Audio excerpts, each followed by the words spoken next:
Hey YouTube, Tarsot Commander hier. Willkommen zur ersten Folge Tipps und Tricks. Heute soll es um das Thema Werfen gehen.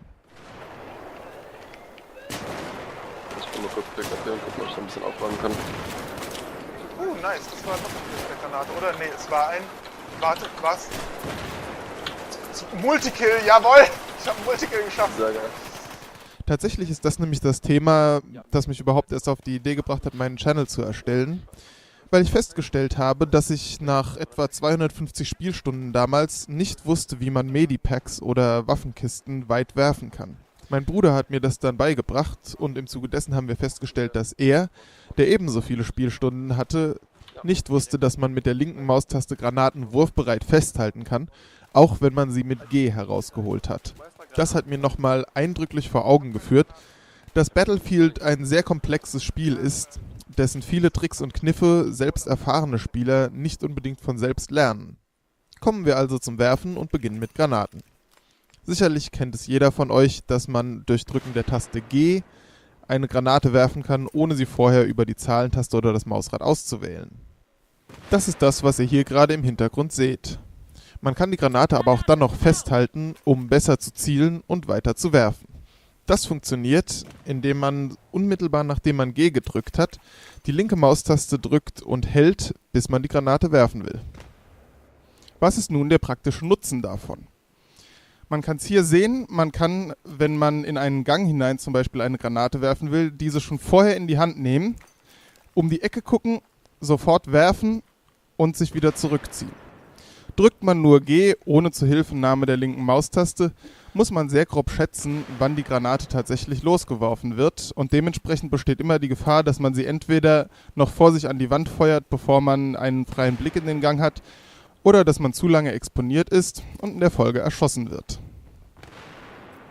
Ebenfalls nützlich zu wissen ist, dass wenn man die Granate mit der linken Maustaste festhält, diese nicht explodiert. Man kann also im Prinzip beliebig lang mit der Granate in der Hand herumlaufen und sie irgendwann werfen oder aber auch durch Drücken einer anderen Zahlentaste oder Drehen des Mausrads eine andere Waffe rauszuholen, dann wird die Granate wieder eingesteckt, ohne dass man sie überhaupt geworfen hat. Was ja auch ganz nützlich sein kann, wenn zum Beispiel der Gegner, auf den man die Granate werfen wollte, erschossen wurde, bevor man dazu kam, sie zu werfen, aber sie schon in der Hand hatte. Diese präzisere Granatenwurftechnik kann einem den einen oder anderen zusätzlichen Kill bringen und natürlich auch Selbstmorde durch Granaten verhindern. Soweit so gut. Was kann man denn noch Schönes mit Granaten machen? Wie die meisten von euch sicherlich wissen, kann man Insassen von leichten Fahrzeugen, wie zum Beispiel Humvee oder Wodnik, mit Granaten direkt killen. Wie ihr sicherlich ebenfalls wisst, sind die Scheiben dieser Fahrzeuge schusssicher. Allerdings gibt es eine wichtige Besonderheit. Wie ihr vielleicht gerade bei der Granatenexplosion schon gesehen habt, wurden die Türen des Humvees abgesprengt. Das heißt, selbst wenn man mit der Granate die Insassen nur verletzt und nicht tötet, kann man jetzt durch diese Öffnungen reinschießen und sie damit killen. Wichtig ist darauf zu achten, dass man die Granate leicht neben dem Fahrzeug platziert. Wenn sie da runterrollt oder zu weit weg ist, werden die Türen nicht unbedingt abgesprengt. Vom Prinzip her funktioniert das Ganze genauso mit dem Wodnik, wobei ich den Eindruck hatte, dass es dabei etwas schwieriger ist, die Türen abzusprengen.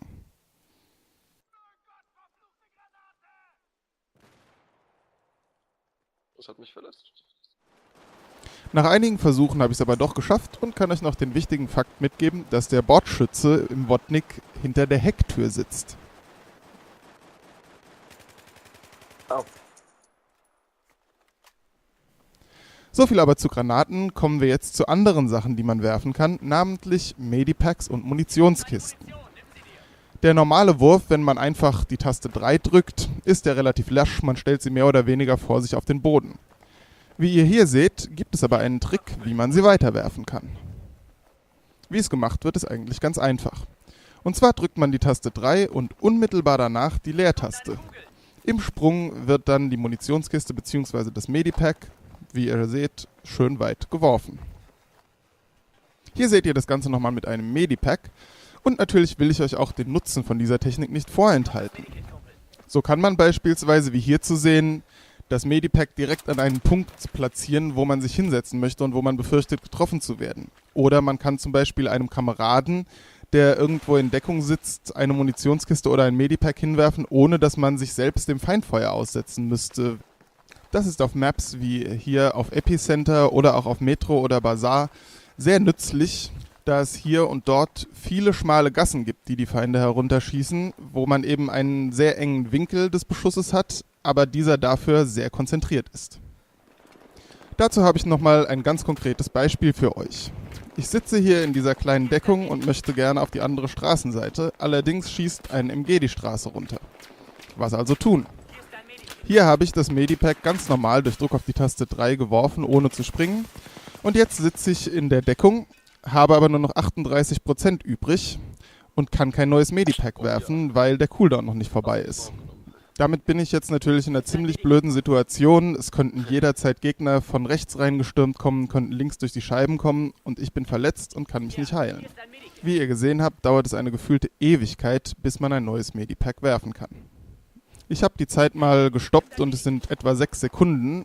Aber wie jeder weiß, der schon mal versucht hat, ein leichtes Maschinengewehr nachzuladen, ist das in Battlefield eine absolute Ewigkeit. Hier zum Vergleich nochmal, wie man es besser machen kann. Diesmal werde ich versuchen, das Medipack bis in den geschlossenen Raum reinzuwerfen, sodass es nicht zerstört wird und vor allem, sodass es mich heilt, während ich in Deckung sitze. Also, ich renne los, werde getroffen, in der Mitte der Straße werfe ich das Medikit, es landet wunderbar. Und so sitze ich jetzt hier hinten in relativer Sicherheit und bin zu der Zeit, zu der ich sonst das neue Medikit werfen könnte, schon wieder vollständig geheilt. Sehr gut. Das war's dann für das erste Tipps- und Tricks-Video. Weitere werden folgen. Ich hoffe, die eine oder andere Sache habt ihr noch nicht gekannt und es bringt euch etwas für euer Gameplay. An dieser Stelle möchte ich mich auch noch extra bei meinem Bruder Captain bedanken, der mir bei der Erstellung dieses Videos geholfen hat. Wenn ihr in diesem Video was Neues gelernt habt, klickt den Gefällt mir-Button und wenn ihr Interesse an weiteren Videos habt, klickt abonnieren. Bis zum nächsten Mal. Geil, ich habe 2 Leute gerade aus Kampi rausgekillt mit Granaten. Wurde dann direkt erschossen. Cool. Hab ich jetzt 2 Mal schon gekillt, komm. Ja, ich find's geil, dass ich gerade 2 Leute aus dem Kampi rausgekillt habe. Ja, haben wir. Ja, geil, wieder einen erwischt. Oh, aber ich bin in die Schusslinie vom BMP gesprungen. Kann mich jemand reviven? Ne.